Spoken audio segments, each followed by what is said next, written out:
the two covenants. On Sabbath afternoon, the first paragraph discusses how people have misunderstood the two covenants. And then that we're talking about Sarah and Sinai and Abraham. The second paragraph has a sentence in it that says, the legalism that Paul was confronting in Galatia was a perversion, not just of Christianity, but of the Old Testament itself. I think that's very true. Okay?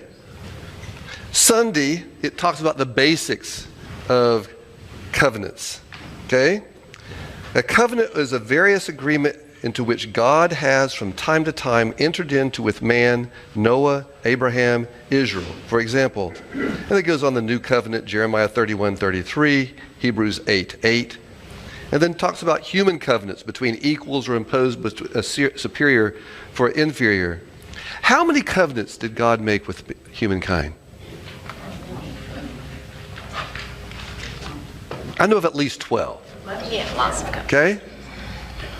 If you look up in about the covenants, we think often in our vernacular a covenant as a contract. Okay? The vast majority of descriptions of covenant in the Bible have nothing to do with a contract. Okay? How you read the word covenant is largely dependent upon the lens in which you see God and his dealings with his creation. How do you see God? Also has a great influence in which you view God. Benevolent, stern, judgmental, gracious, loving. And what does loving mean? Again, that goes back to your view. How do you see God determines whether you see a potion of grace, which is applied to you like paint, or need a gracious being as creator and sustainer of the universe who is reconciling you to himself by his strength and spirit. John 16:26 and 27. When that day comes, you will ask him in my name. And I do not say that I will ask him on your behalf. For the Father himself loves you. He loves you because you love me and have believed that I came from God. God the Father is just like Christ. And if you have an idea that God the Father is a different person than Christ, then you need to go back and figure out where it came from.